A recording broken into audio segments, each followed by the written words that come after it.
सोने की कुल्हाड़ी और ईमानदार लकड़हारा। बहुत समय पहले की बात है। एक नगर में सुबोध नाम का एक लकड़हारा रहता था।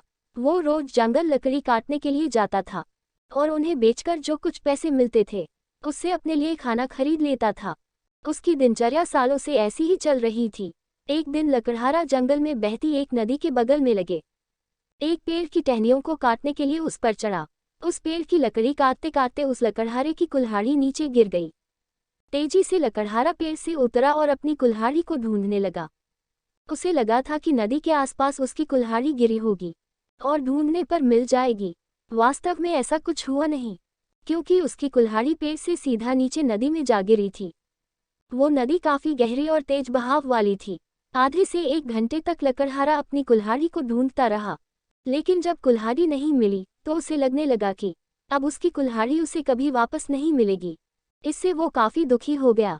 लकड़हारे को पता था कि उसके पास इतने पैसे भी नहीं हैं कि वो नई कुल्हाड़ी खरीद सके। अब वो अपनी स्थिति पर नदी किनारे बैठे बैठे रोने लगा। लकड़हारे की रोने की आवाज सुनकर वहां नदी के देवता आ गए। उन्होंने लकड़हारे से पूछा, बेटा क्या हो गया, तुम इतना क्यों रो रहे हो? कुछ खो दिया है क्या तुमने इस नदी में? नदी के देवता के सवाल सुनते ही लकड़हारे ने उन्हें अपनी कुल्हाड़ी गिरने की कहानी सुना दी। नदी के देवता ने पूरी बात सुनते ही कुल्हाड़ी को ढूंढने में लकड़हारे की मदद करने की बात कही और वहां से चले गए। कुछ देर बाद नदी के देवता नदी से बाहर निकल कर आए और उन्होंने लकड़हारे से कहा कि मैं तुम्हारी कुल्हाड़ी लेकर आ गया हूँ। नदी के देवता की बातें सुनकर लकड़हारे के चेहरे पर मुस्कान आ गई।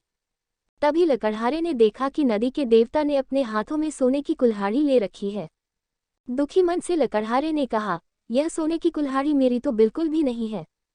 यह सोने की कुल्हाड़ी जरूर किसी अमीर इंसान की रही होगी। लकड़हारे की बात सुनकर नदी के देवता दोबारा से गायब हो गए। कुछ देर बाद नदी के देवता दोबारा नदी से बाहर निकले। इस बार उनके हाथों में चांदी की कुल्हाड़ी थी। उस कुल्हाड़ी को देखकर भी लकड़हारे को खुशी नहीं हुई।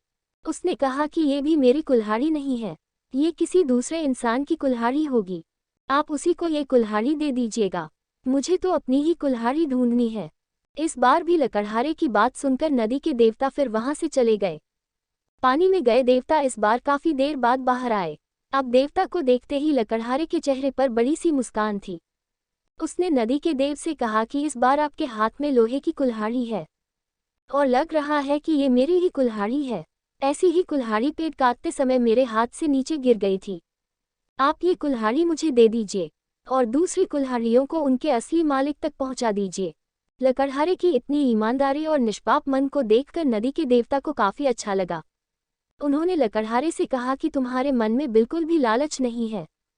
तुम्हारी जगह कोई और होता तो सोने की कुल्हाड़ी झट से ले लेता, लेकिन तुमने ऐसा बिल्कुल भी नहीं किया।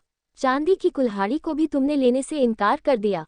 तुम्हें सिर्फ अपनी लोहे की ही कुल्हाड़ी चाहिए थी। तुम्हारे इतने पवित्र और सच्चे मन से मैं काफी प्रभावित हूँ। मैं तुम्हें उपहार में सोने और चांदी दोनों की ही कुल्हाड़ी देना चाहता हूँ। तुम अपनी लोहे की कुल्हाड़ी के साथ इन्हें भी अपने पास अपनी ईमानदारी के तोहफे के तौर पर रख लो।